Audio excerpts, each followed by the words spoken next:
items on the agenda this morning. The first one is discussion on paying employees should the city shut down again. City Manager John Doherty, please. Thank you, Mayor. I'd like to start with Linda and I had a discussion this morning that you guys may not have enough time to review the community and nonprofit grant request. We don't want you to worry about the time. We didn't realize that, well, we realized it, but we didn't think about that. There's so many new council members.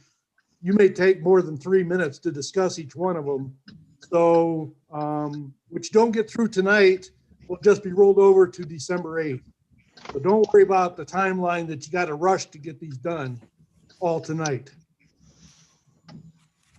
That's a community grants applications? Yes.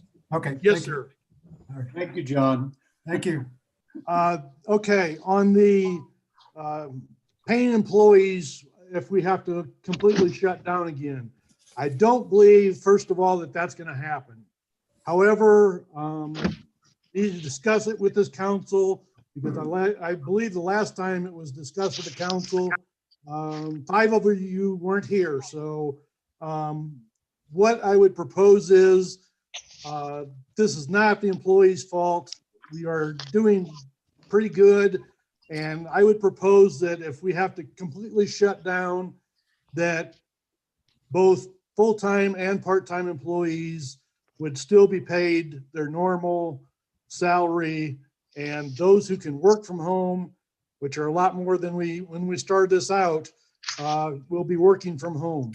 A lot of the employees now have laptops that has been purchased with the COVID money or the CARES money. So it won't be as bad as last time. I do not believe they will be shutting down the rec center. We may want to, but that's for a discussion at another time.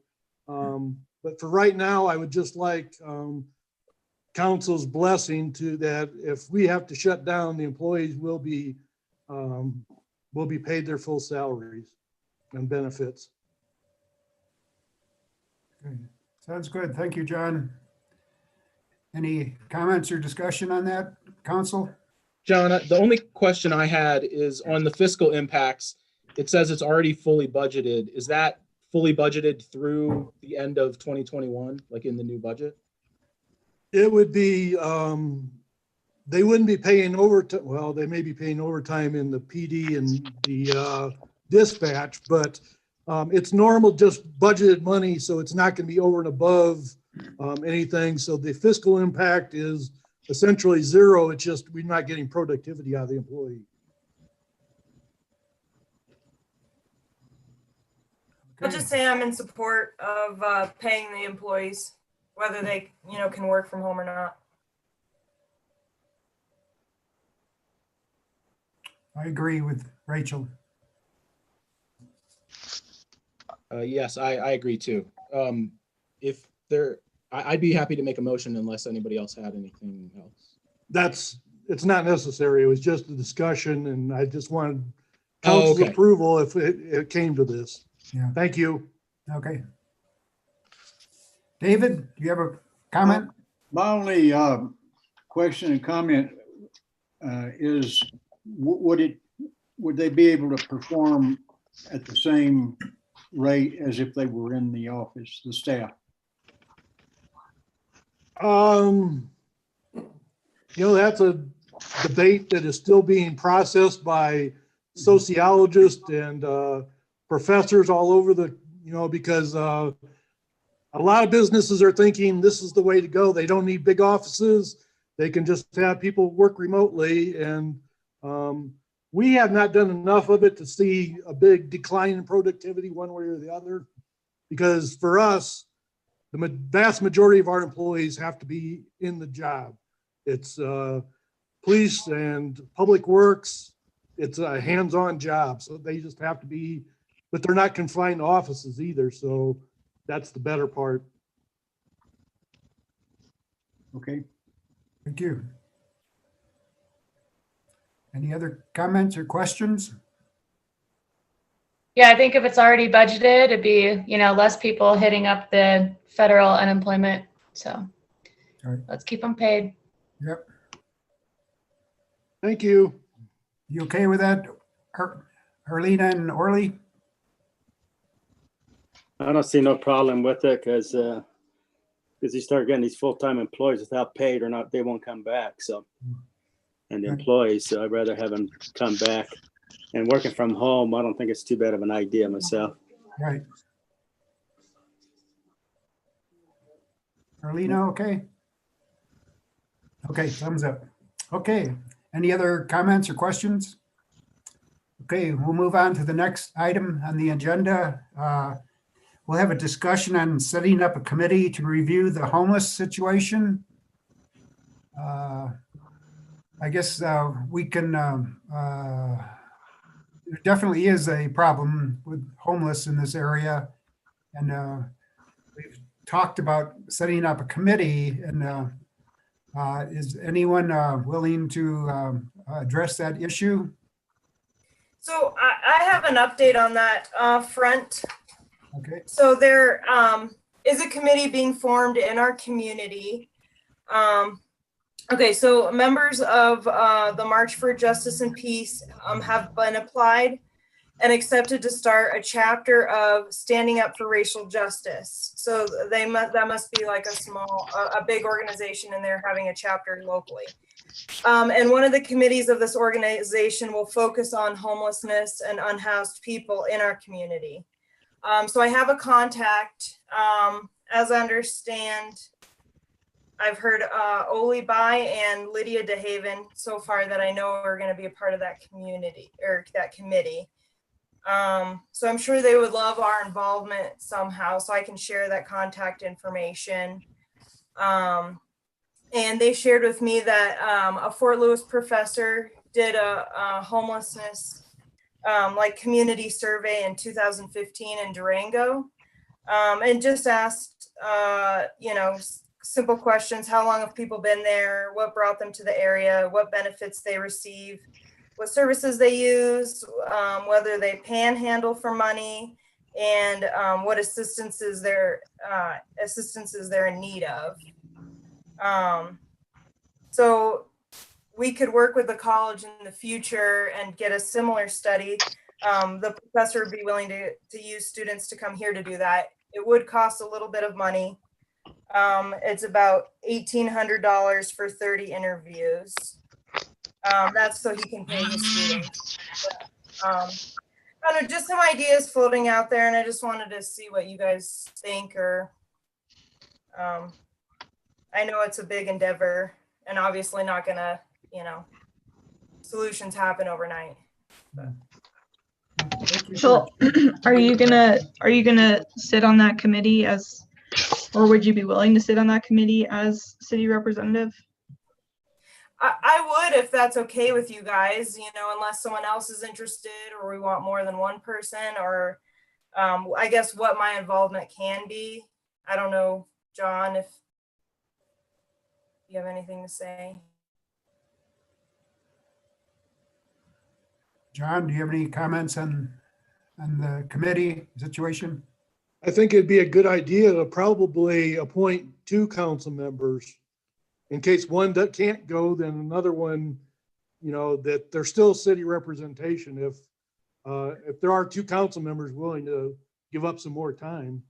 The other thing, and I know whoever gets appointed to this, whether it's Mayor Pro Tem or not, you need to involve the bridge and those organizations who are already very, very involved in this issue, with people at boots on the ground, so to speak.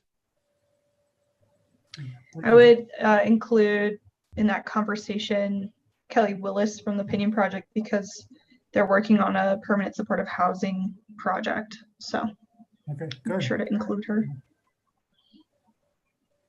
Okay, sounds like we have one council member, Rachel, who is willing to be on the committee. Would there be a second person who might be a backup in case Rachel can't make it? Okay, we can discuss this later. I know we're all overcommitted already. Right, exactly, yeah. Yeah. Okay, and if someone that's step in, just let me know. We'll take care of it. And yeah, I appreciate your work, Rachel, for kind of looking into that and see what organizations are already working at it. And I'm hopeful that we'll get a good committee going and can look into this problem of homelessness, because it's a definite problem here. Thank you very much. Thanks for listening, guys. Thanks. Any other comments or questions about the homeless committee? Okay. Item number 3 on the agenda is the update on the truck traffic on Main Street. Director of Public Works, Phil Johnson. Good evening, council. I just wanted to give you a brief update on where we were with the increased signage and also the lane shields that were requested as a part of our last discussion. So what we have come to an agreement with CDOT that we will be getting lane shields, and I'm going to just share my screen real quick so you can see this visual.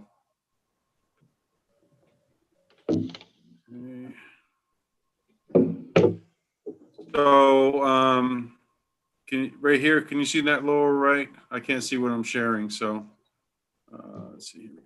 These are the lane shields right here, this visual. Can you see that? You want me to zoom in some more? We can see it. Maybe you can explain it a little bit. Okay. So, and what we're going to be doing, we're going to be adding these right where the lane split on the south end of town by our Southern Gateway. And so in the left-hand lane over here, there'll be 491. And then on the right-hand lane will be 160. So that'll be another large visual for truck drivers to see that the lanes are going to be splitting.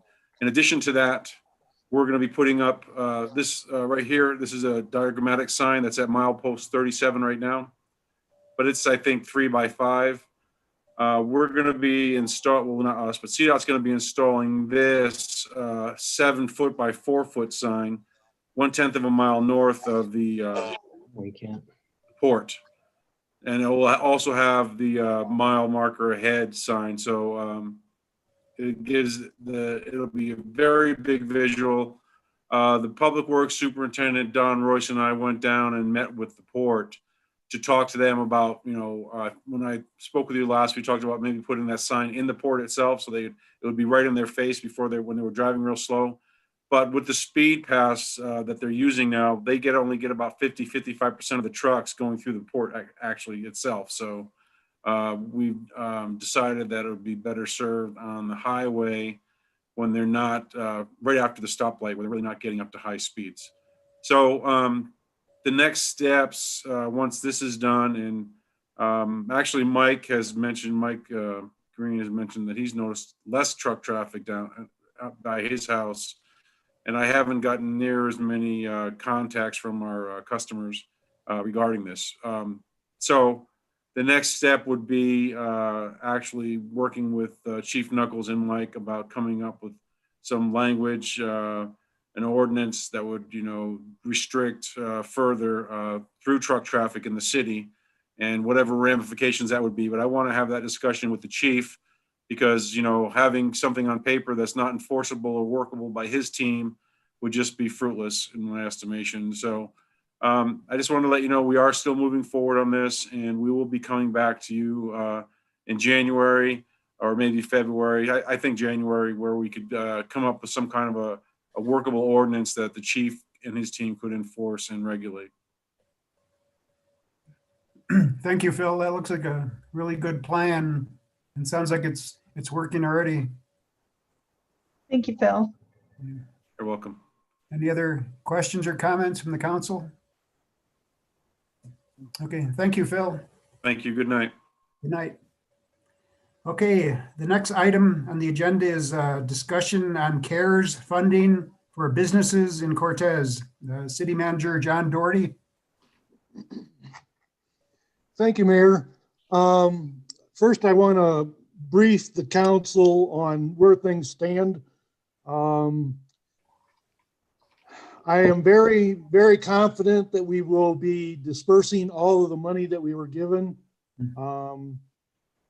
Currently, Region 9, we told them they have approximately $200,000 to disperse. Last week, they had 5 applicants, and I was frankly getting a little panicked. But thanks to Mayor Mike and John Brooks and AJ from Korea, we now have 34 applicants and probably disperse all of the 200,000 with 50 to 55 applicants. So we are looking very good at dispersing it, but there's a couple things. I want to have a backup plan. And that is, if there's money left over, we have 2 options that we can get rid of it very quickly. And I apologize, this is being brought up now for the first issue because this was going to be discussed in the new year. But during the civil unrest we were having, I asked Chief Knuckles about riot gear for the police department and was informed we don't have any riot gear whatsoever. And while that looks like it's militarizing the police, to me, it's a safety issue for the officers. And why I'm bringing this up under COVID is because the most expensive item on here, well, first of all, it's about $2,100 per officer to fit them with riot equipment. Part of that riot equipment and the most expensive part of it is the ballistic helmet. And the way this fits into COVID is the ballistic helmet comes with a helmet shield.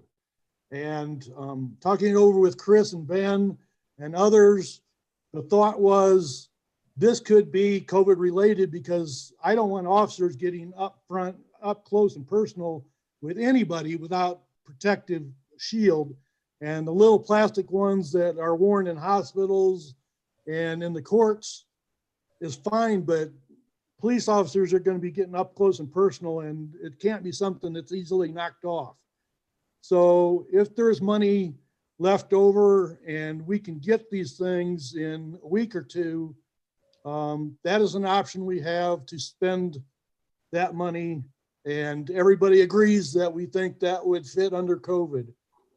The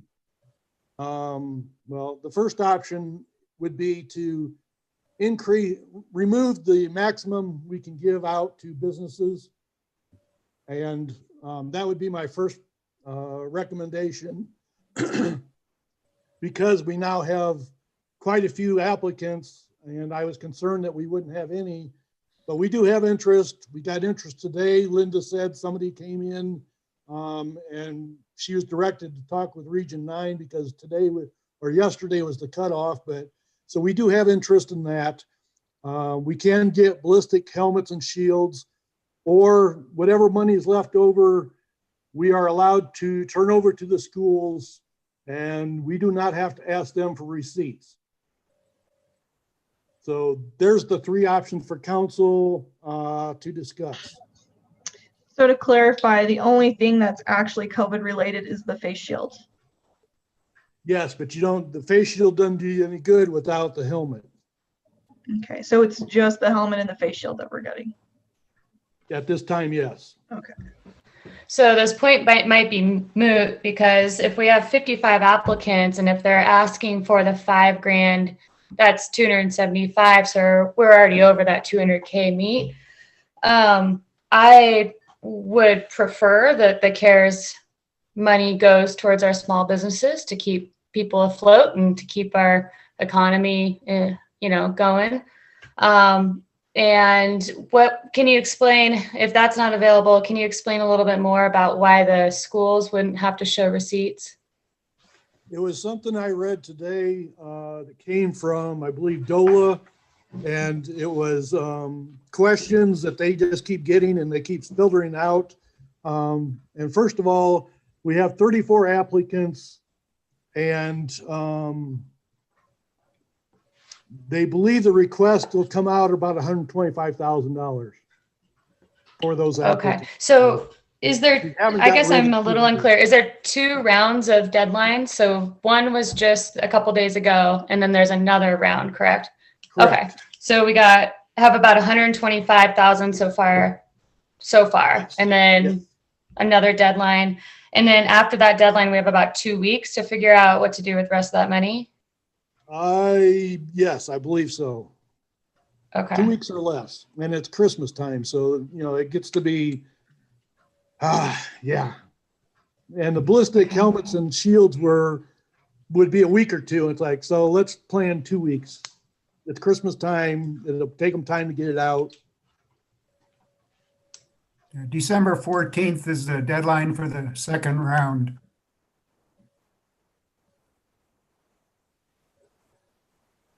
But John, if this you raise that cap, then we can get rid of it, I'm confident.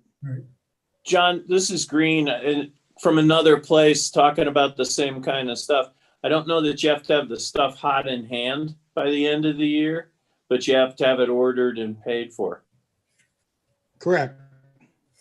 Okay. Hate to pay for things we don't have in hand to look at before we pay for it is a problem. Understand.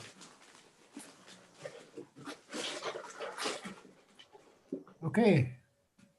Are there any other questions or comments about the CARES funding? I guess I'm unclear as to where we landed on that decision wise. Let's see, we're thinking about 125,000 is given out on the first round, and then we'll evaluate how many applications come in on the second round, and then we'll calculate how much is required for the face shields and helmets. Any feedback from council on that? Is anybody else on board for it going to the schools? I guess I'm curious as to how much civil unrest actually happened in light of everything that's going on with the world. Like, has anything happened yet, or? I don't know if Chief Knuckles is on here. I don't believe anything has happened, but the time to get this equipment is before it happens. And when it was escalating and escalating and escalating, I was getting very concerned about whether we had protection for our officers. Chief Knuckles, are you going to make a comment? Yes. Good evening, council, mayor. We didn't have any incidents of civil unrest, but like John said, you need to have the equipment before anything happens. When things were starting to escalate, we had the conversation. I had a inventory done on what equipment we had to provide to the officers, and the PD doesn't have equipment. And I think that's dangerous for our people. How many face shields and helmets would you think you would be needing? I think I submitted to John 22. Is that correct, John? Something 29. like 29. Okay. And what would that come to in The dollars? total will come to roughly $61,000. 61. But that would be, the ballistic helmets are $1,500 each. The helmet shields are roughly $300 each. And then next year we'll be talking the riot shield, which is just under $300, and the riot baton is $25. These shields and helmets can probably be justified under your workman's comp as well. I mean, they're keeping your officers safe from blows to the head, blows to the face, material being spit in their face, tossed in their face. So it's more than just getting ready for a riot. It's making sure your officers are safe and they don't go to the hospital. So it's, there's justification there. Thank you. And a lot of injuries sustained in incidents around the country were from objects that were thrown, bricks, frozen water bottles, and officers getting struck in the face and head.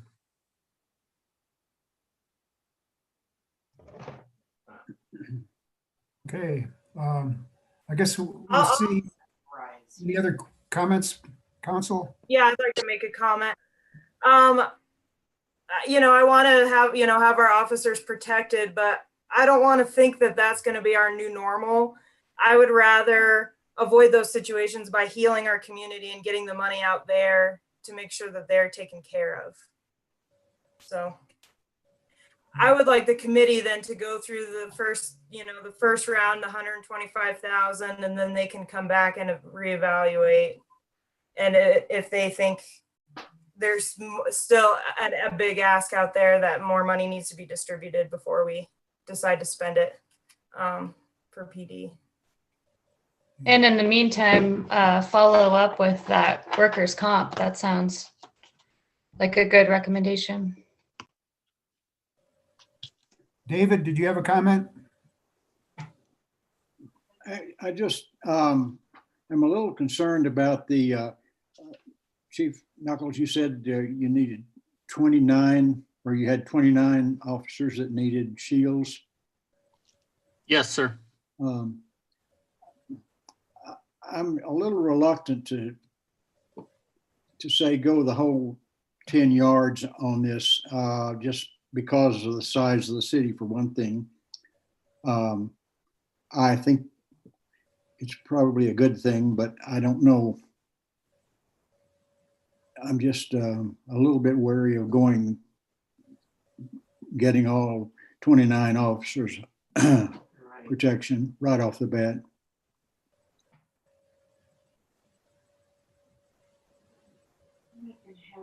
Could I ask council a question? This is Green. Do you Yes, folks go have, it seems your priority is fund the businesses, and then what's our backup plan? Do we protect the employees and then what's left give to the schools, or the other way around? I think John's going to need some guidance that way. What I look at is, like everybody's saying, is support the businesses part first. And if there's leftover, then do the police part. And I would say that probably take care of all of it. But if there's any left, I can't see what the school needs that for. But I would say the businesses first, then our officers, our employees, then whatever's left, whatever it can go to. Yeah, I would agree with Orly on that. Definitely fund the businesses first. I do think we should still consider raising or removing the cap for the second round, because then we most likely will spend all of it with our local businesses, or we'll distribute all of it to our local businesses. And then I would say if there's any left over after that, I think we could start working on funding police priorities and stuff. Otherwise, I would say that's something that we should work on budgeting for as part of our regular budgeting process. Awesome. So you said, so how do we make it fair for those applicants who have already submitted their CARES funding? How do we make that fair? If we're lifting the cap now? When we wrote the original application, we unlike the county and some of the other groups, didn't include something that's saying that you couldn't apply more than once. And we kind of left it open that they could either apply more than once, or if they can, the other thing would be if let's say they applied and showed $7,200 of losses, even though our cap was currently 5,000, we can go back and look at that application and say, we're going to fully fund it to the amount that you've like shown is a legal loss that would qualify. Awesome. That's a great plan. Yeah, that was a good question, Amy. I was wondering that exact same thing earlier today. I guess I'll just kind of echo what Robert said and what other council members have said, but I agree that we should open it up, see how much we can spend down, and then whatever is available in the order of riot gear and then school. Sounds good. Chief Knuckles, I had a question. How did you come up with the number of 29 for the equipment? That's a number of certified officers at the department. Okay. Do you foresee the need for that many riot helmets and shields? I think there's a benefit to having that equipment for a number of situations. Sometimes we're involved in high risk warrant service. We deal with armed individuals, and the ballistic shields and helmets are just added protection. All officers wear soft body armor, but your face and head are unprotected. The city doesn't have a SWAT team, do they? No, we don't. Okay. Is there a SWAT team available in this area if we needed it? There's nothing locally. Okay. Plata County, we could probably call them. We use a portion of the Farmington PD. Typically, we use them for bomb squad, not for special tactics or anything. Okay. But Does the sheriff's department have any SWAT team members? no, they don't. Okay. Thank you. Can I just ask a question out of curiosity? For the people that are on this call that have been in this community for a long time, has there ever been any sort of riots that have happened?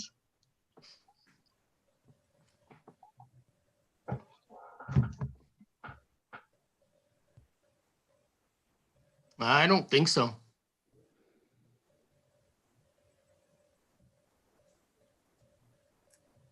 The times are different. I'm sorry. I don't remember, while I've worked in the community, I don't remember the tensions the way they have been this year either. I'll just remind everybody, it's the chief of my job to plan for the unexpected. And, you know, when this popped up and those tempers kept escalating, it was very unnerving. And then to find out that we don't have the equipment to protect our officers, that was scary. Luckily, the election happened and now we can all calm down. Yes. But one thing I was going to mention, the main thing for those face shields and everything, because when officers with the public, like you mentioned before, John, but the clothes, because right now they ain't got no protection to protect themselves from anything. I don't think that, I mean, I know I see them wearing their mask and everything, but they need to protect their eyes and the rest of their face. So I don't see no problem getting them something there when for the second option. I'm just curious how people will feel when they're approached with police officers in riot gear that's supposed to be COVID related. I'm thinking, like, envisioning how that might look. Like, they're not going to be using that all the time, but I don't know. I'm just talking out loud here. So here's a suggestion. We do have another meeting on December 8th. The deadline for the second round, the final deadline, if you will, for the CARES funding is the 14th. Maybe we can revisit this on the December 8th workshop and get the new numbers and then kind of move forward now that we have more information about the riot gear, it sounds like we are pretty on board for lifting the limit on the cap. Thoughts?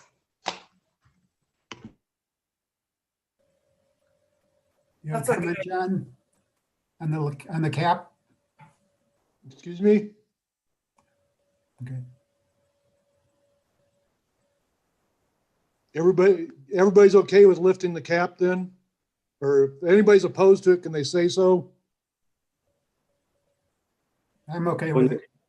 When you're saying lifting the cap, what is the final decision on lifting the cap? Explain that final one. Lifting the cap would be distribute as much money as we can to businesses without the $5,000 cap that I believe is currently on. Linda or Robert, correct me if I'm wrong, but this would pretty guarantee that we would get all the money out to the businesses.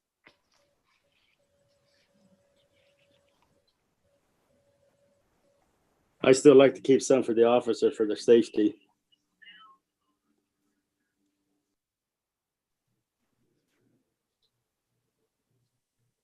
Okay, Chief, can I ask you another quick question? Is this something that you could fund, that we could fund through another budget process? I think the board's a little reticent to fund it through this just because it's money that we're trying to use to keep our small businesses kind of running through the winter and help them out.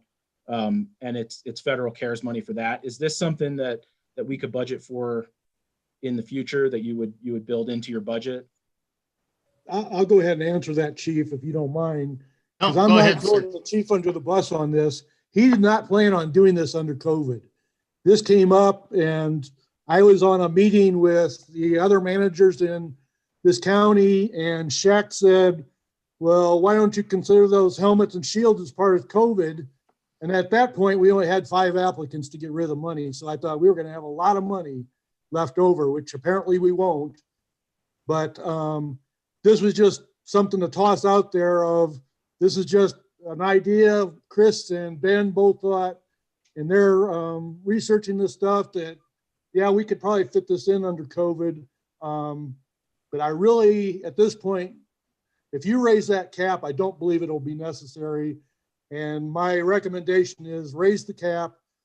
We will discuss this early next year because there's several things that weren't in the 2021 budget that will need to be discussed with council pretty early next year as an additional appropriation. And this will be one of them.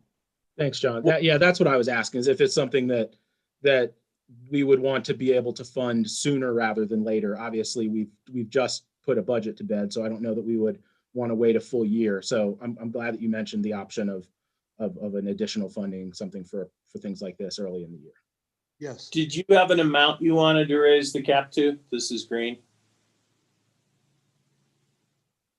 I would, Robert or Linda chime in here, but I would say just unlimited. Last time the chamber came in and asked for 100,000. And I recommended to them that they wait for the second round because I would anticipate we may have a lot of money that we need to get rid of very quickly. And that's when they should ask for the pie in the sky ideas. But right now, I don't view that there's going to be a whole lot of money left over, but it will be up to the committee, Robert, Linda, and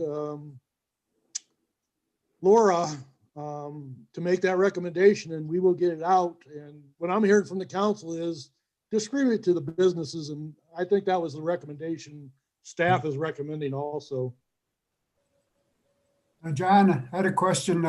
Does the county have a cap on the amount they're giving for the CARES fund relief? Does anyone know?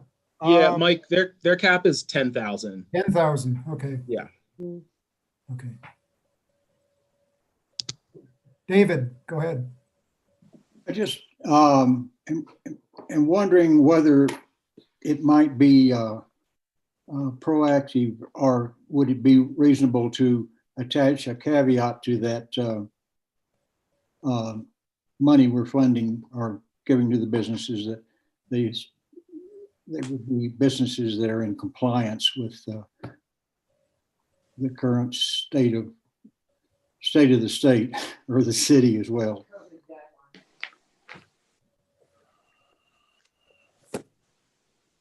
Yeah. I think in the That's already a application for the, requirement of the registration or the application. They have to be have current license and have their taxes all paid up and all that stuff. yeah. I think, David, are you speaking about mask requirements and limited seating and such? Yes. Yeah, do you know how that would be documented, or have any ideas on checking in on that? I do not, but I was just wondering. I wasn't like shooting it down, but yeah, I was just wondering. um, I don't know. But it hasn't been in the application so far, so that requirement. I'm sorry, what?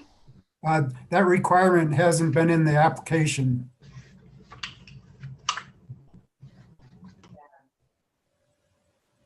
I think that's probably a good idea, but we should have included it when we put the applications out so that everybody was aware that that was going to be part of the requirement.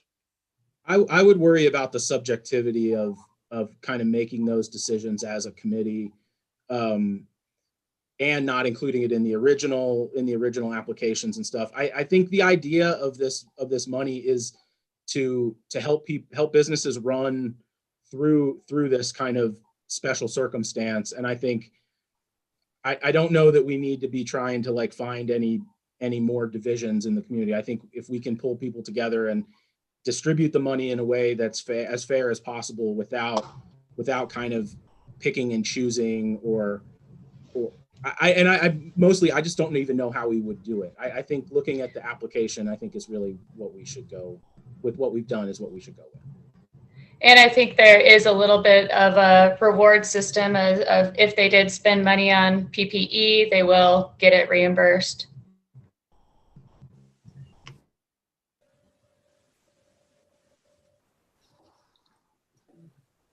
Okay, any other comments or questions? Yeah, John, do you think there's a need to reach out to the community, business people anymore? Or do you think the word has gotten out? I think you guys did a wonderful job. As I said, we had 5 before you guys hit them, and now we've got quite a few. So, and we're getting more all the time. So you guys did really well. Okay. I think we're going to hit the number we need. Okay. Good. We'll see how it goes. Thank you, sir. Yeah, you're welcome. Any other comments? Okay. That covers the CARES funding agenda. Next item on the agenda is the review of the community nonprofit grant requests. So this is, we have an hour allotted to this agenda item.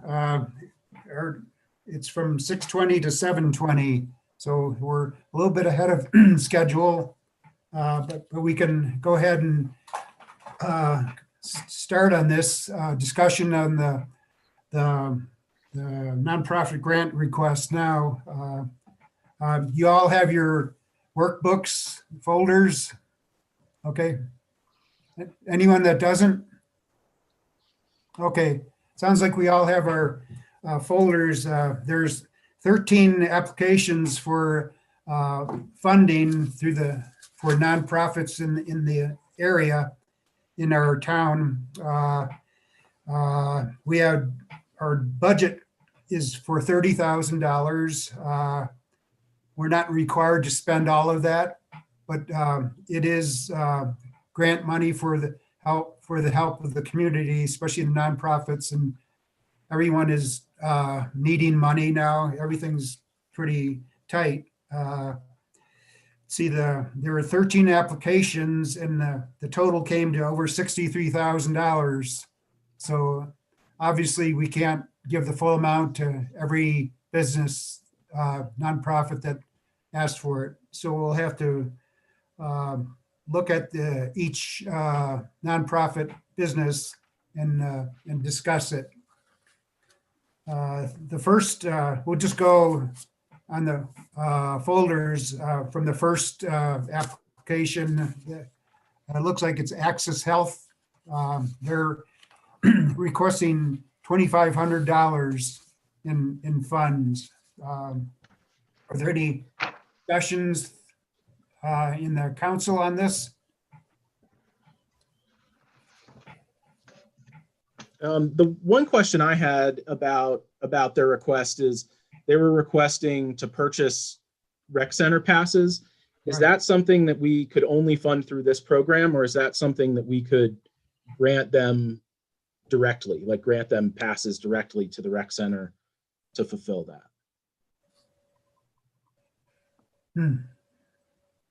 John, do you have any thoughts on that? Are you still there, John? Doherty? Yeah, Mike, I don't think John was going to participate in this. I don't, Okay, he usually yeah. doesn't stay for the nonprofits. So I think he was stepping away. right, okay. Mayor, this is Green. Somebody asked me a question about this afternoon. And what it is you just, in essence, be given the rec center an additional $2,500 in funding by giving somebody $2,500 to buy passes. Uh-huh. If you decide, like I think the question is starting to go, is there another way to do this? You'd have to fund those passes from some other source so that the rec center got reimbursed for them. Okay, thank you. So, how many passes were they talking about? I calculated it looks like it covers 9. 9? Did they? I couldn't find in here.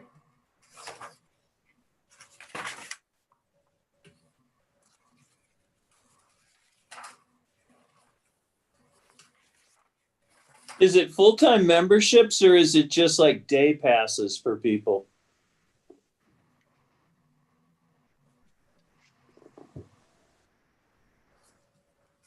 That's a good question.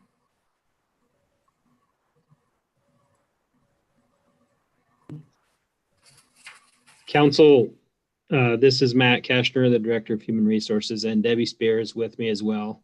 She's administering this program this year, and she wants to tell you guys something.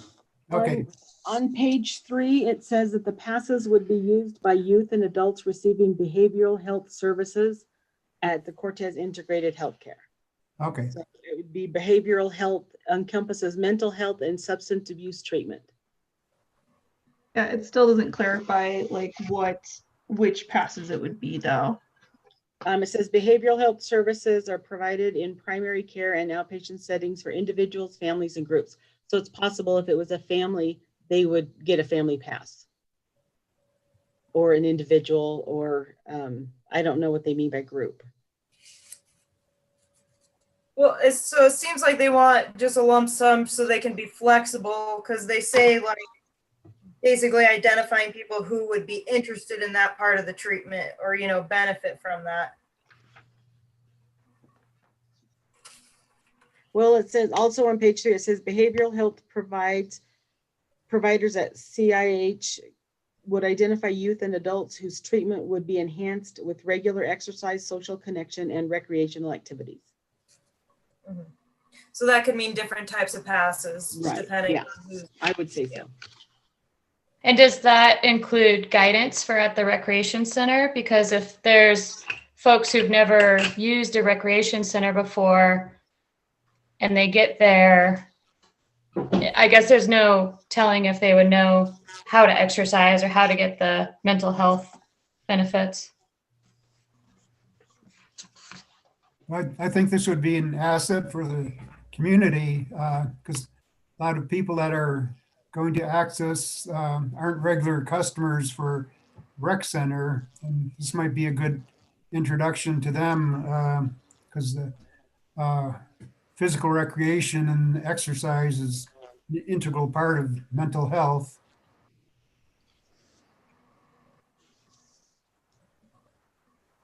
Any thoughts on that? Oh, I totally agree that physical fitness is a way to lead a healthy lifestyle. I guess we would be looking at this as perhaps just 500 day passes then. That could be a way we could look at that. The day So pass 500. $12 or Is it 5 or I don't know. $5? I have a pass, so, which I know is $23 a month. Okay.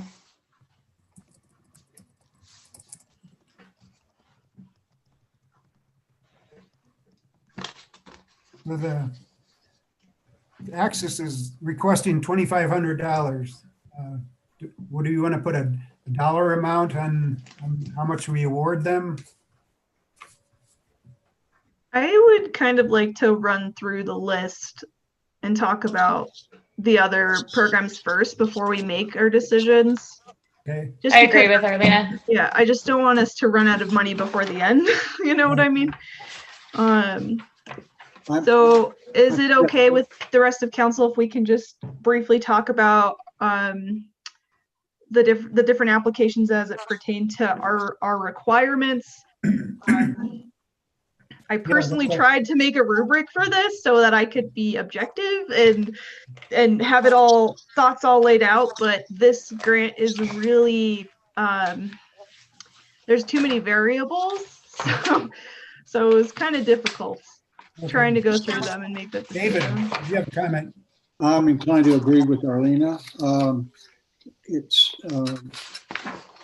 not really specific enough. I'm not clear on what the passes include, if they're all the same or different, or I think we just need some more information.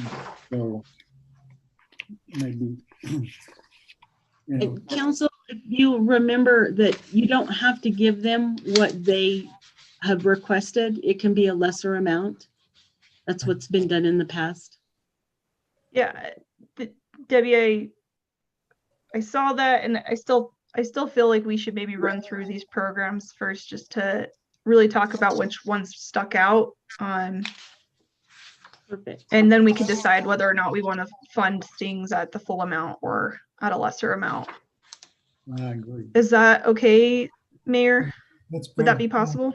Yeah, I think if we kind of look at each one and kind of keep in mind what each one of us think we should allot for each nonprofit, we can come back to it and visit it, you know. So that's a good suggestion. So, we'll go through all the applications. There's 12 more to go, and it's 6:22 now, so we have almost an hour yet. The next applicant is the Cancer Resource Alliance of Montezuma County, and see they're requesting where is it? $5,000.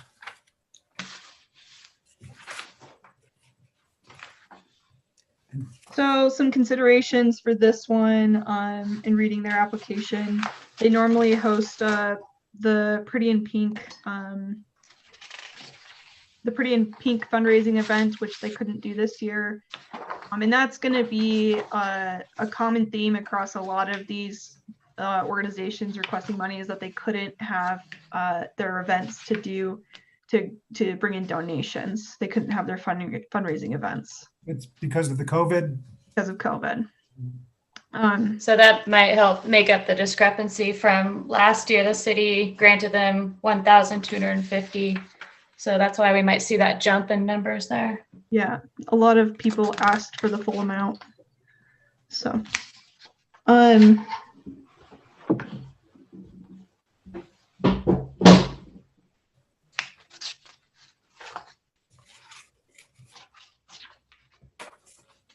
any other thoughts? Anybody else have any thoughts about the Cancer Resource Alliance? I think that they're providing a good service.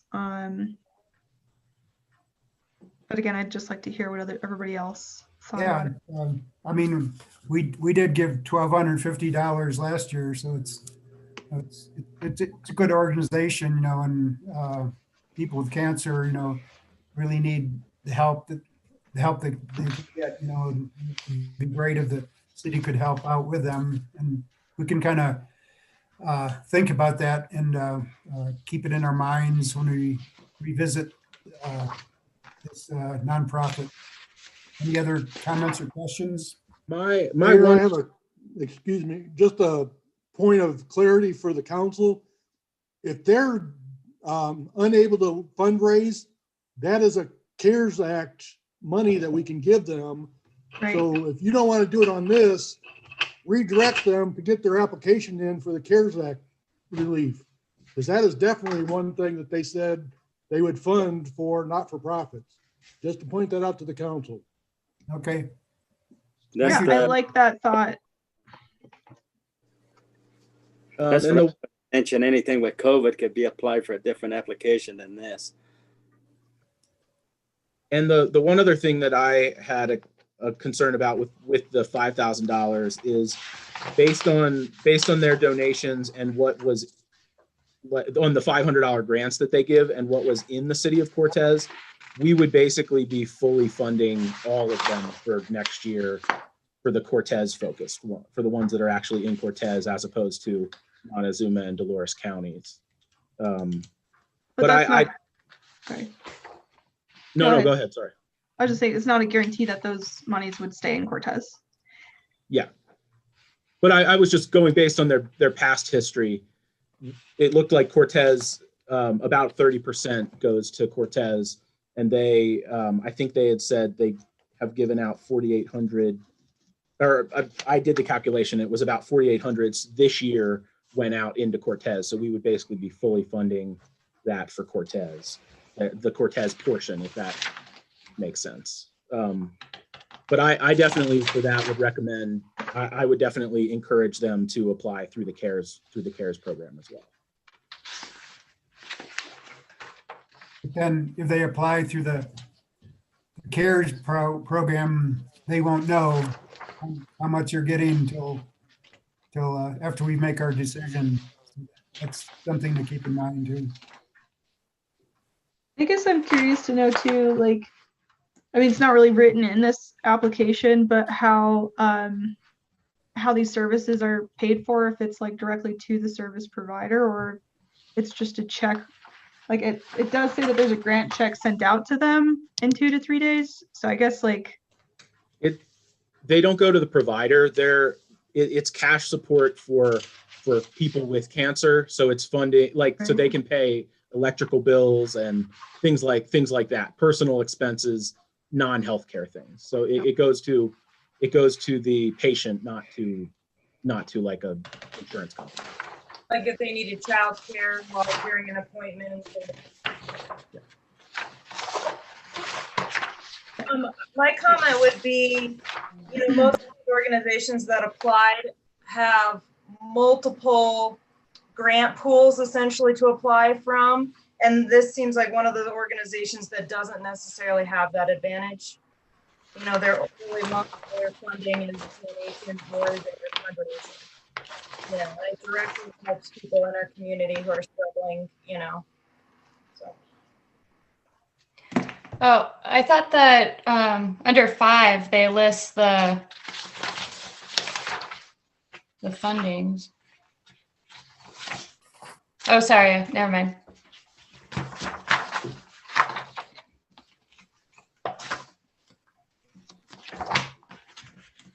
Okay, any more thoughts about the Cancer Foundation?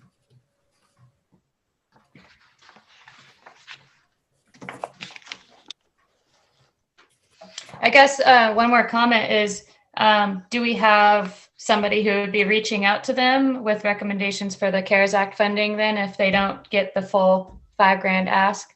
Like just as a follow-up so we don't mention it here and nobody there hears about this access to more funding. Right. I imagine, Debbie, you send out a letter notifying those folks whether or not they received the funding and how much. Maybe we could just have that as an attachment, even for the people that did receive funding, like at the full amount. I think everybody should be sent a notice about the available CARES money. We can add that to the memo the letter that we'll send, letting them know that they got money. Thank you, Debbie. That's a good idea. Thank you, Debbie and Arlena.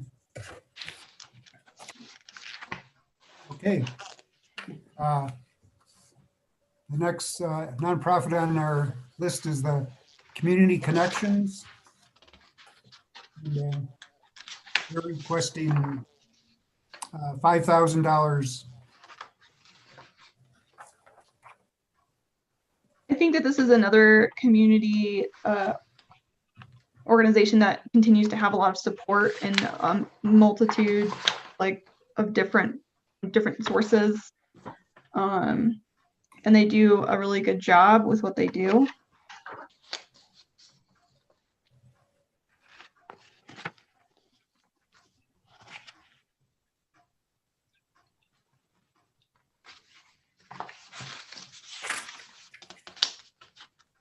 It's quite an organization. I definitely think we should support them financially. Part of the city funding would cover uncompensated care cost. A lot of times the workers do stuff that they're not paid for, and provide car service, driving extra hours, and they're not compensated for that.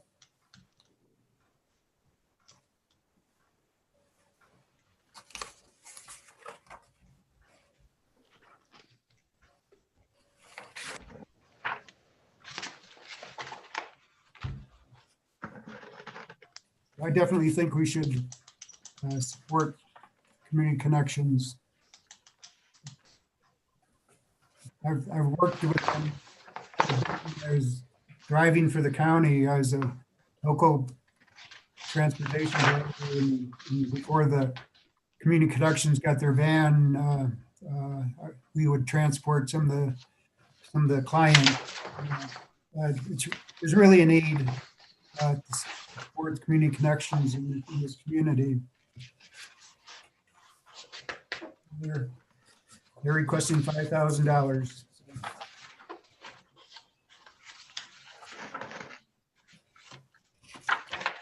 Any questions or comments about that?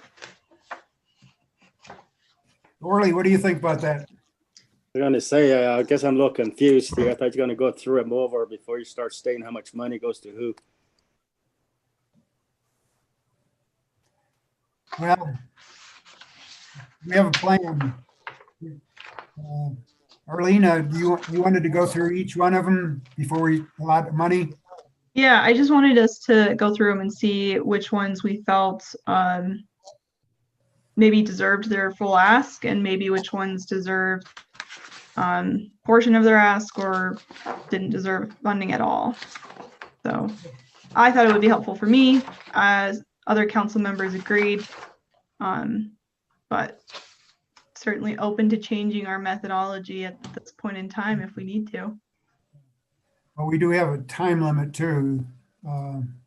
So we have to. So we could kind of get through these and we can circle back. I'd like to get through them and talk about them, and then we can make that a little bit more brief, perhaps. Okay.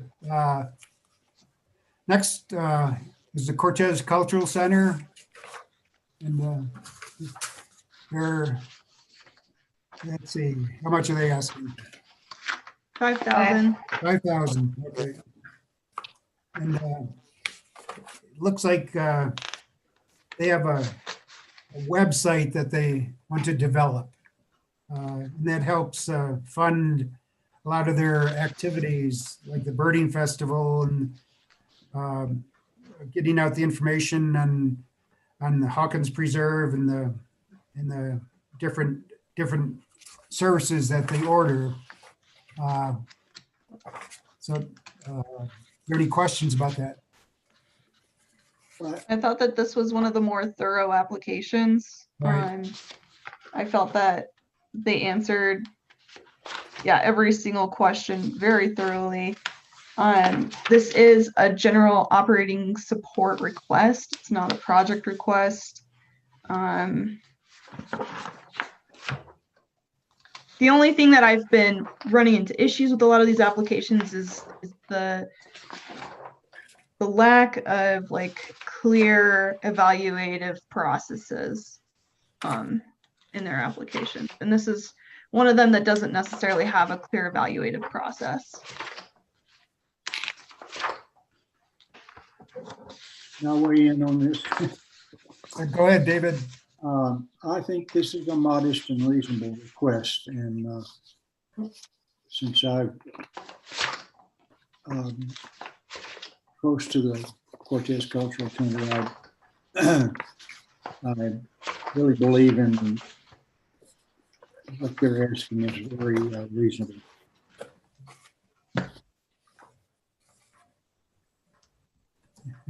I think it's important that we do support our cultural center. There's a lot of benefits for the city, you know, bringing in tourism, different, you know, the birding festival brings in hundreds of people, and the Indian dances, and the Hawkins Preserve, and the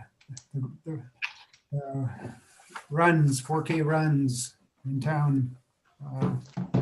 So, yeah, I think it's a deserving nonprofit. Council? Great. Just a little bit to plug some numbers into people's minds. If the ask is 5,000 and we fund that full 5,000, that would only be 6 entities getting their full funding. So Right. just keep that in mind. Yeah. Probably we will not be able to fully fund most of the applications. So we'll just have to look at them, look at the ask, and look what our total budget is, and decide whether we want to keep some in reserve. Last year we had $30,000 allotted, and we spent $25,000, and we had $5,000 left over, which we awarded to the museum, cultural museum, for audio equipment. So just to keep that in mind. Okay. Yeah, we'll try to touch each one of these 13 nonprofits. The next nonprofit is the Cortez Farmers Market. And they're asking $1,250. And they pretty much spelled out what they plan to spend that fund on: personnel, advertising, supplies, a shade tent. So it's pretty specific, their funding that they need. And they did, you know, mention that they had losses due to COVID, less people showing up. Okay. Comments? I think that's, again, not a bad request, because their farmers market is so integrated in our community and so crucial. And I feel like we should support it. Yeah. Yeah. Whenever I've gone there, it's been really packed. You know, a lot of people show up. A lot of people depend on that fresh vegetables, and they have a lot of items. You know, they have meat, crafts, other items too. It's not just farm produce. They certainly need our support. Comments? Okay. Next, number 6 is the Four Corners Child Advocacy Center.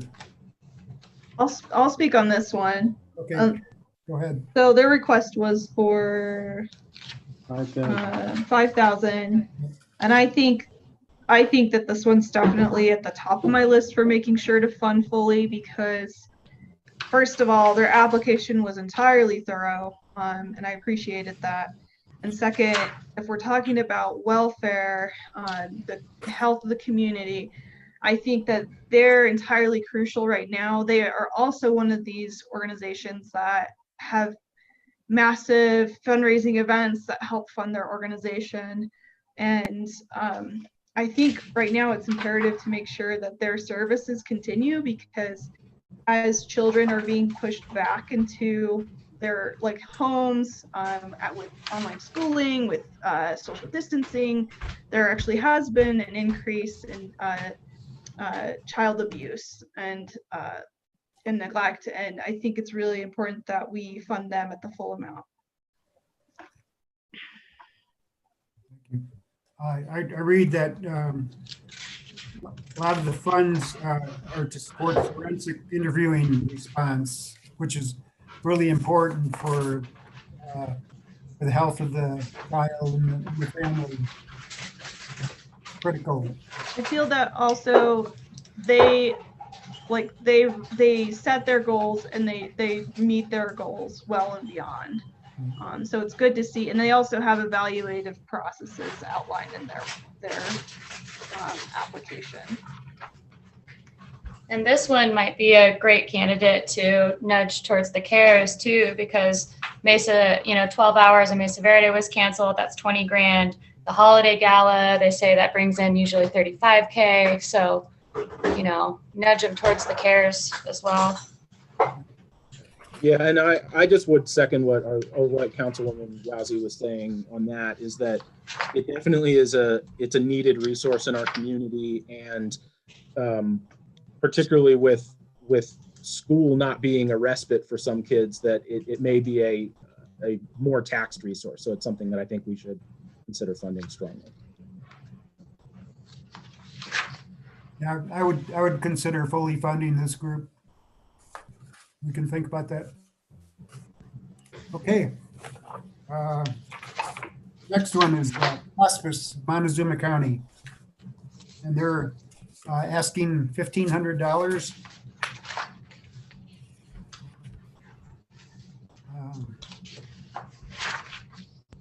This is it's for the basically for the bereavement services through hospice. The regular program typically doesn't cover bereavement programs under the traditional reimbursement programs. Bereavement is really a large part of the hospice process, for the survivors, for the people in the family. And hospice is a wonderful organization. I know many people benefit from that. Myself, I was a volunteer for 11 years with hospice, and I can't stress what an important service that is, especially bereavement counseling. So I would really recommend helping fund the Hospice Corporation. I'd like to say that I don't believe there's another bereavement group in this community, and they don't only serve those folks that are on hospice. They also serve survivors of suicide loss, and they offer a lot of support for this community. So I would, and the request is not, I feel like is reasonable. This is another one of those programs that I would like to fund fully. Right. It's also the amount that we funded them, that the city funded them for last year as well. Okay. Yeah. Okay. Thank you. I would agree, full funding for hospice too. Okay. KSJD. But before we move on with that, I just wanted to, at least for the record, say that I work for KSJD. I didn't have anything to do with the application, but I am going to recuse myself from any kind of decision making or anything on this one. Okay. But you can provide input, Robert. If you had any questions, I'm sure I probably can answer them. But. Okay. KSJD is requesting $1,500, and the purpose of the funds is to support their news department. And say that's pretty vital right now. oh yeah, that is. We're really dependent on the news agencies in this area. We're down another journal reporter, so I think all the news that we can get out there to the people is very beneficial for the community. Wait, did Emily leave? Yeah, Oh, yeah, unfortunately. Yeah. There are circumstances.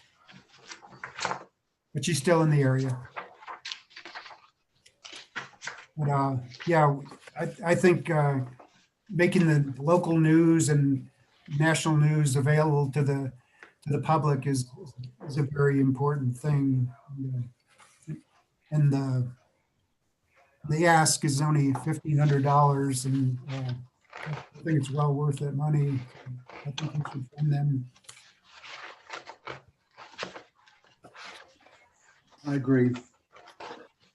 I know I count on KSJD. Yeah, I listen to it all the time. Okay. The next item is MoCo Transportation. They were asking $15,000, which is way over our cap. I talked to Becky Spear about this earlier. The traditional cap is $5,000, and they requested $15,000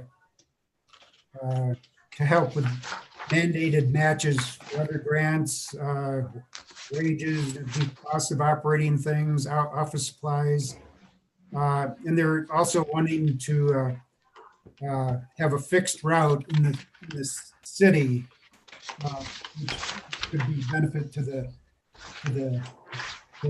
TES. Either they're funded through Montgomery County, CDOT, and the Older Americans Act. But no, obviously, we can't fund $15,000. Comments? Are we allowed to, like if they listed what the funds were going to be used for, are we allowed to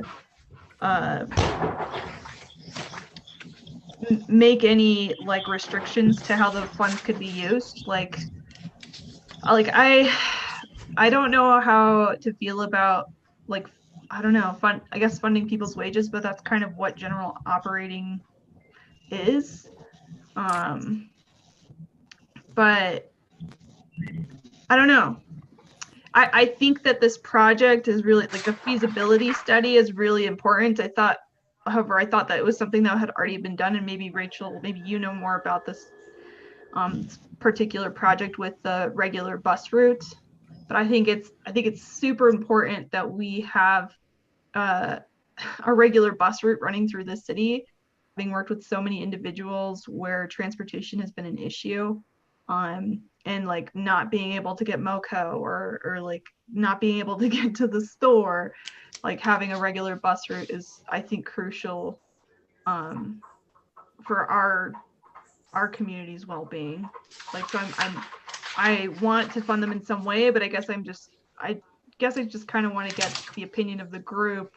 Like, I realize some of the other people that we've talked about, they're likely going to also use this funding for like wages and stuff like that. But I guess my question would be: has the county approached the city before on for money for this, just like outside of this grant program? Because this seems like something like a bigger thing that we would almost want to work into our budget and work with the county on this project long term. This seems like more than just, community grant. Yeah. Debbie, are you there? Debbie Spear? Yes. Has MoCo requested funds from the city that you know of? Not to my knowledge. Okay. They did last year, but I'm not sure about the years past. I can look really fast if you want me to. This is Green. Originally, the transportation was run just by the senior center. And then at some point they wanted to expand, and the county, they had a meeting with the county commissioners, and the county commissioners funded it. The city was there, but wasn't willing to put any money or couldn't put much money into it. So that was the last formal discussion, kind of like Rachel talked about, as far as budget monies being allocated to it. And I don't think they've asked for very much money, but once or twice from this group. How long ago was that? Shane Hale was the city manager, and I think it was early on. I was still doing work for the area agency on the aging, and that was how I got involved. We were looking for transportation for seniors, social services clients, and other people around town. And they couldn't come up with enough money to get a regular bus route because of having to reliability and scheduling and things like that. So they've been morphing it into what it is now. I think there's a lot of Medicaid money goes into this, delivering people to doctors, mental health and things like that. A lot of my social services clients use it, but I think it's part of the county motor pool, if you will, and so they take care of the maintenance. So the county contributes a significant amount of money to this, was my understanding, out of their regular budget. And wasn't, and Rachel, maybe you have this answer, but wasn't a significant portion of their ridership Cortez, from Cortez? Mm-hmm. Or going to Cortez, or yeah, it seems like it's a huge need in our community. It's an enormous need in our community. Transportation is one of the biggest issues in our community. Yeah. The other thing I was going to say with that is it seems like it could be a really good opportunity for us to work with the county commissioners on a project that's of need to Cortez and the greater Montezuma community as well. So I don't know how well it fits with this program, especially since it's money going to another government or governmental organization, but it's definitely something that I would want to kind of build out and work on as a group, particularly with the county commissioners, to try and fill that need in our community. I would agree. Go ahead, David. I think maybe we should have a plan, or they should have a plan before we commit. I mean, we don't have any idea what they would do with the money or the cost or anything else. But if they do, that would be nice, because we could then weigh in and instead of just having to wonder about what a transportation would represent, what city transportation would represent. So the cart before the horse, I think. Yeah, it sounds like the specific items were the costs to operating, wages, fuel, stuff like that. And the second part was the fixed route in the city. So it's kind of like a two-part request. I don't know if we can request, that they fund, like if we request that the larger portion of that award is for the fixed route or not. That's why I was asking if we could specify which part, like if they have multiple reasons for their request, can we have it be earmarked in some way for a specific portion? Because I would rather it just go to the feasibility than to wages, or, I don't know. In the past, council has put requirements on it. For example, like it only be spent in Cortez, or it only be spent on services in Cortez, or limited the grant down to parts of it, not changing it, but only funding parts of the application. Okay, maybe you could consider awarding the grant, for the fixed route portion Within the city. in the city, right? Yeah. Okay. I'd also say, regardless of however much we decide to fund this, can we reach out to the commissioners and have this and say we want this to be a larger discussion? Sure. Yeah, I'm good with that. I'm on board for that. okay, Thanks. okay. We'll come back. Next is the grant for the Montezuma County Historical Society. They're requesting $1,500. I'll remind you, that they were awarded a $5,000 grant, for the audio visual equipment recently. But, they turned in this application earlier. The grant was awarded. So this grant was applied for earlier. They're asking for $1,500. So, council, what do you think?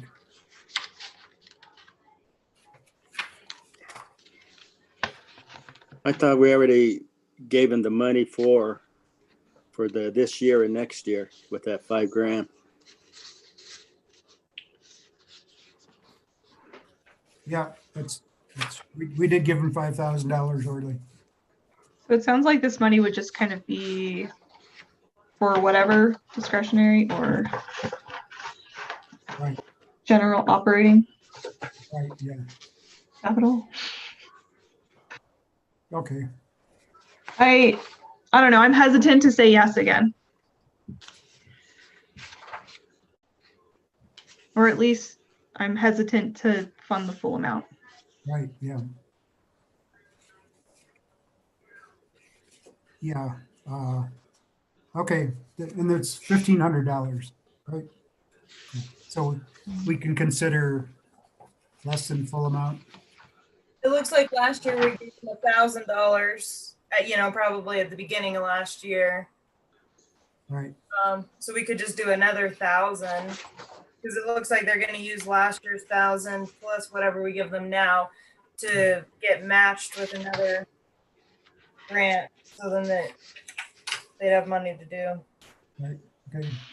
You see how our funds hold out. Okay. Okay, next item is the Montezuma County Public Health Department. And I have to interrupt real quick. I'm not talking about this at all. This is my place of work, so I'm recusing myself from this discussion. Understood. Thank you, Arlena. They're asking a $1,500 amount. And basically it's for two purposes. The first one is for Smile Makers. It's dental care for needy people in the community. And they have very specific where the funds would be going to masks, face shields, and nitrile gloves for dental purposes. This is not COVID-related purposes. This is just normal protective gear that dental hygienists employ. And the other part of the grant request is for $500 for the purchase of infant and toddler books. So anyway, so they're asking for $1,500. For this one, I was gonna suggest that they could apply. I mean, they could spend COVID money either apply through our program or spend money through the county's COVID program on the masks and face shields, because that would all qualify under either program for that. And I'm 100% in for that, the funding for the books. I think it's integral to child development. Right. Yeah, so let's do it 500. Because that'll cover the books. Okay, Yeah. 500? Yeah, okay. Yeah, okay. Next, we have two more to go. Okay, Renew is requesting $5,000. Council? This is another one where I think it's a needed service, and right now, domestic violence kind of being exacerbated again with parents being home, out of work, stresses of the economy. I think that it's another important and necessary service in our community that's gone above and beyond for the welfare of our community.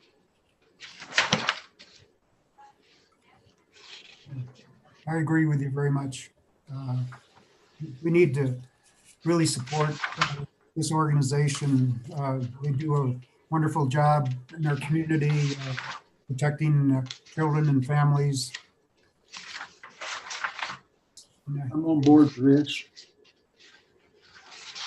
Say, what was that? Go Said ahead. that I'm on board for this. Yeah, okay. Myself also. Me as well. I think it's a really important kind of basic community support program Okay. that isn't funded in another way. So I think it's good for the council to support that. I would support full funding for this group. Okay. Last item is the Southwest Colorado Small Business Development Center.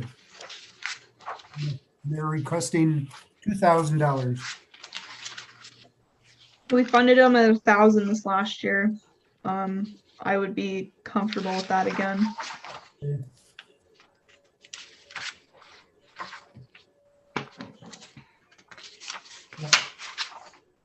That's what I had penciled in also.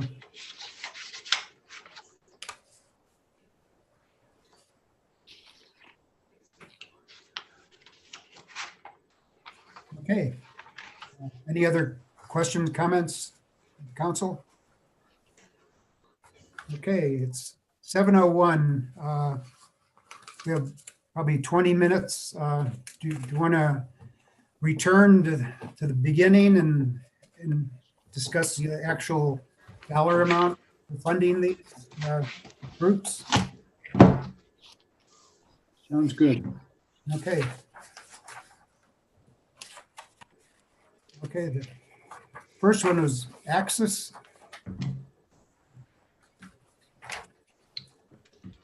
And so they're requesting $2,500 for rec center passes.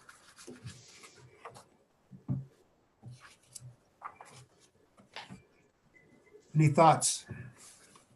I don't feel like we should pay for rec center passes, especially when we own the rec center. I mean, the city runs the rec center. That's what I'm asking. I guess I'm a little turned around on that part, where they're just asking just for rec center passes. If they were asking for something to run the operation or something, it'd be a different story to me. Yeah, Orly, I definitely had the same sentiment. I actually called Mike Green to make sure we weren't having any weird conflict, and having that money essentially just come back.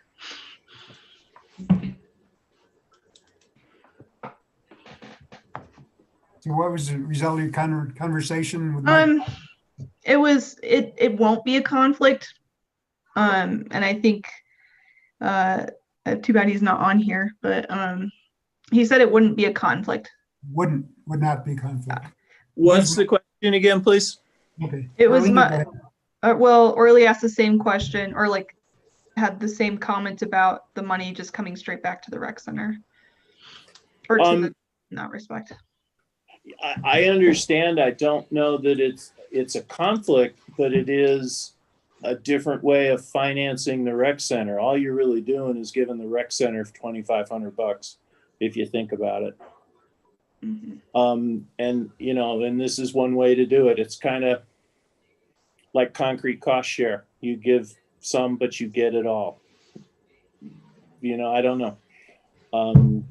It comes back to the city. I don't see that as a problem. But if, you know, I don't know how you would fund just giving them $2,500 worth of passes if you didn't do it here. I do, but I don't know that.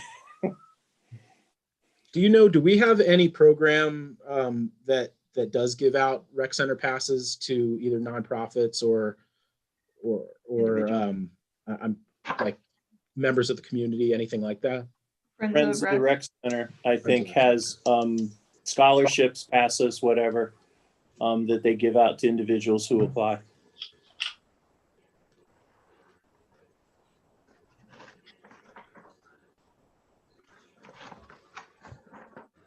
It sounds like So they're we, targeting youth and adults that are having behavioral health problems. I was thinking maybe if they could target those people and direct them to the rec center through passes could be beneficial to the community, to the people that are going to the access. Just a thought. May I throw something out? This is where things get extremely difficult. We used to do this, just everybody went through and said, okay, how much? We agreed on a number, or the council agreed on a number and moved on. One of the things you can do, this has been suggested in past years, is you've got 58% of the money requested to get out. You could just go straight down the board and give everybody, I think the numbers work. According to Mr. Kashner, I checked with him because my math is not all that good. If you gave everybody 58% of their requests, that would be, easy peasy. If you start, okay, how much should each one of these get? And you do, we could be here forever, but I don't know. And so that's one suggestion. I don't know. I just throw this out. We There's at probably least- couldn't afford to give MoCo 58% of 15,000. I think I would like, there's at least 3 organizations that I would like to give the full amount to. Yeah, I have 4 that I want to give the full amount to at least. So Okay, what are those 3, Arlena? Four Corners Child Advocacy, Renew Inc., Hospice, and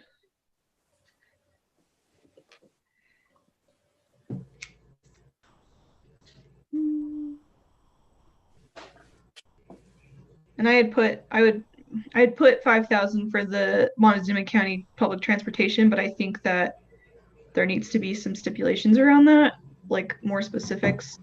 But also, if we're gonna try to go at it through a different angle, maybe that would be a better approach.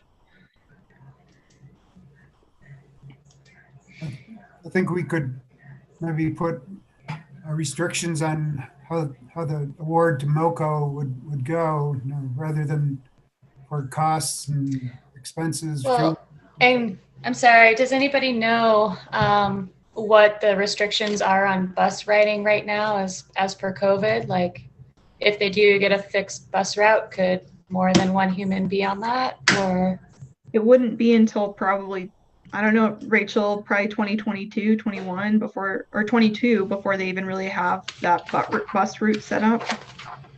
Yeah, probably 22. So, because they have to do a feasibility study before they can set up a bus route.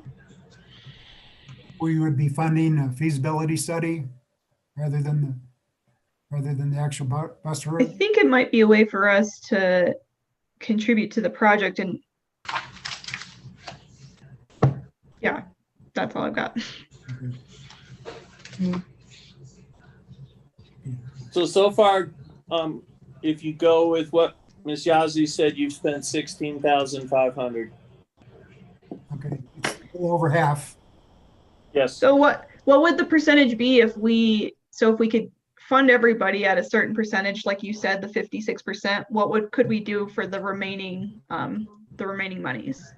I don't know. I'm not all that quick with math. That's why I'm sort of Dawn and her computer and her skills.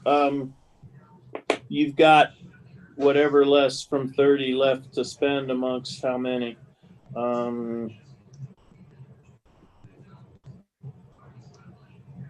It was 16.5. Right, so you got about 13.5 left. And you would have, just going with this, 1, 2, 3, 4, 5, 6, 7, 8, 9 entities left. That would be 1,500 per entity if we took those off the top and then funded everybody after that. Which the Cortez Farmers Market's only asking for $12.50. So you get a 250 bonus. More tomatoes, please. Yes. So I don't know. I mean, I think that's, if the numbers work correctly. But if somebody else has got another program that they want to advocate for. Well, and I just listed off my top three. I don't even know how the rest of the council feel about those three, if they would like to fund them at the full amount. I was just putting it out there. Well, and I was just explaining the consequences. I'm not pushing one thing or another. Yeah, I guess I really would love public transportation to be a thing in this city. I'm just seeing some holes in the plan there. And I don't know if anybody can fill those holes because I don't know if this is the year for a feasibility, study either, I think you make a good point, Amy, in that I don't see how we could have any kind of public transportation that carrying more than just 1 or 2 people. Yeah, I don't want this to die though. I feel like we just need to form another committee or something right now, Maybe could that being said, give them partial funding to help with the feasibility study. but we don't know how much the feasibility study is going to cost. No. We just have this amorphous high $15,000 number that incorporates a lot of different concepts, ideas. Right. Could we hold back that $5,000 with it kind of earmarked for a feasibility study and then have some more discussions with them about it? And so we would. We don't have to spend the $30,000 tonight. In fact, it's probably a good idea to keep a little bit in reserve, but we want to support the nonprofits in the community also. So We also, never mind.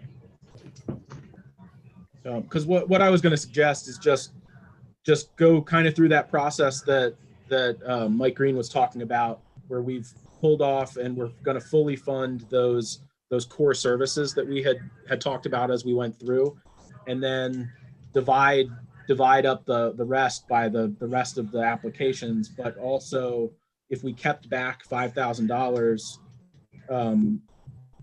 that we had talked about for the MoCo, we could then say we have $5,000 to work with you. Maybe we could do a cost share with the county on a feasibility study. And then let's say the feasibility study was only $2,500 or $3,000. We would then still have $2,000 or so that we could then hand out later in the year. But it sounds like at least to me, it sounds like that is something that we all want to try and fund. I think we just should try and fund it in the most efficient way we can. Yeah, it could be like another historical museum situation where we have that extra 5,000 that we can put towards it. I also think it might be an incentive to them or for them to come up with some kind of plan or a little more definitive direction. Totally. Okay, so Renew at full, Four Corners at full, Hospice at full. What was is it cancer? Okay, SJD? Yeah, full. And then I would say, the cancer at full. And then where does that leave us? So those 5 full, and then wherever that leaves us, kind of decide what the rest get. I'd like to add to the cultural center. This website that they want to develop is very important because they have to reach out to the the nation and world at large, in bringing these people for the tourism, for the birding fest and other items that are on their agenda. So I don't want to forget the cultural center, and they're a real draw for tourism in this area, and it's important for the community also. So And the 5,000 was for the website. right, yeah. $5,000 for a website? Well, I don't know, maybe a lesser amount. I think it was it was listed under their application. But is that, I know that she also talked about needing this technology to reach out to people when we're not able to like see them face to face because of COVID. And again, it comes back to maybe they should apply for the CARES money. I have a question. I mean, sorry, go ahead, Orly. I got a question for you. Like you're saying, the renew and what was the other ones? The Four Corners. Four Corners. Hospice. But they're looking at $5,000. But I would think it'd be like 50% because the only thing I'm looking at is hospice is only asking for $1,500. If Yeah. we're going to give those people $5,000, I think hospice deserves more than $1,500 myself then. But I still think the other one should be at 50% from the 5,000, 50%, make it fair for everybody else instead of giving the full funding. But like that's the only thing I feel like hospice. All these things are needed, but when they're giving them the full amount, I still think we just go 50% on them. Because if we're going to go to 5,000, all the others, I think we had to add some more money for hospice. Well, that was their request, Orly. That's what they budgeted I know for. that's a request, but I don't think I'm not in the committed for 5,000 full, like even the, yeah, they always ask for more, but I still think 50% of it would be comfortable for, in my book. Yeah. Well, the hospice ask was only $1,500, and we're giving them the full amount. I think that's a little too modest, Orly. Did you clarify that, David? Yes. In lieu of all that's been said, all the things that they do, I still believe that that's a modest request. That's my opinion.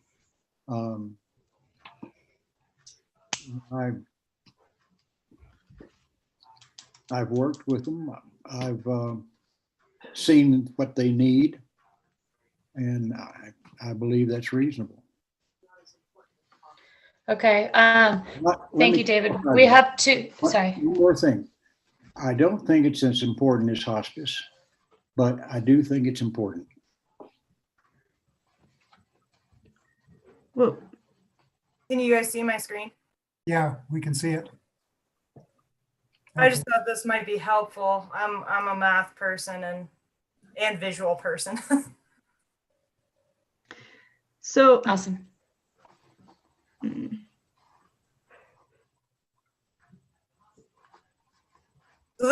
This is what I was sitting at, but if any of these numbers.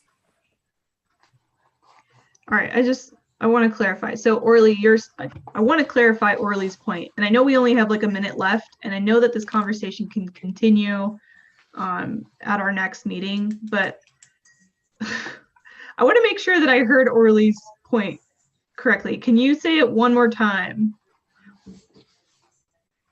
Yeah, I think of those other ones that are asking for the full funding that you guys were mentioning. I still think like everybody's, I mean, that's just my opinion. I'll go with what council decides, but I still think we ought to just go 50% on those full funding. Like even hospice is 1,500, and then for the other ones, they're still at 25 if they're at 50%. That's what I was just thinking, at 50%, and that way we can spread out the money a little more for everybody else that requested. Yeah, hospice was only asking for $1,500. Yeah, I can read that, Mike. That's what I'm saying. That's they're only asking 15. But like the other ones, instead of giving it the full amount, I still think it should be, I mean, that's my opinion. That's one person from out of the 7. But Right. my thing would be 50% on those other ones. I think part of why I also want to fold those other 2 at full is because of the level of effort they actually put into their application. I feel like they took it seriously. I kind of agree with Arlene, and I think those ones that we were specifying as full funding are very important to our community, and they deserve all the funding they can get. I'm not saying that the rest of the nonprofits are less deserving, but we kind of want to support the ones that are that important to us. I think that was the emotion here in awarding these funds. We can sit on this and do the final awarding, in our next council. But it's going to be December 8th, and it's going to be the last one of the year, possibly. So we'll have to have a pretty good handle on how we're going to allot the rest of these funds. Thank you, Rachel. This is awesome. I love it. Yeah. Yeah, good job on that part. Yeah. I can see the numbers. Just one question. I came up with 51,750 instead of 46,750. Did I add something in twice, or did we miss something? For their 13, I came up with 51 also. yeah. Well, I'm missing one. Cultural Center.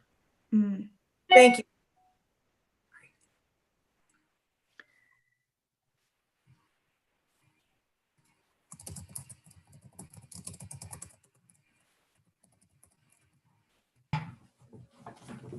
Okay, so.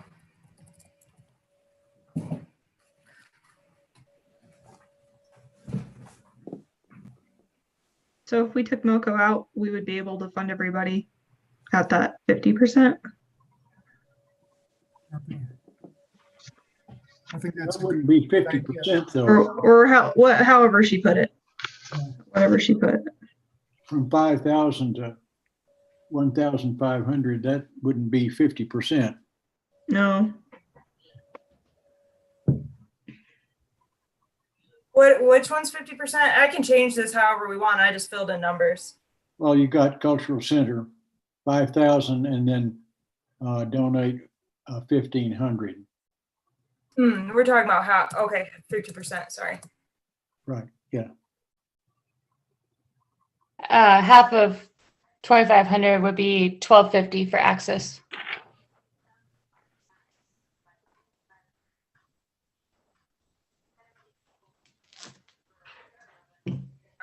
For the Historical Society.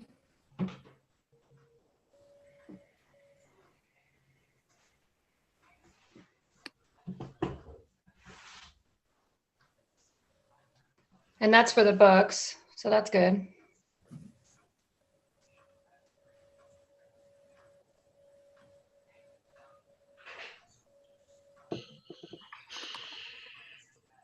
I think we should come back to this on December 8th.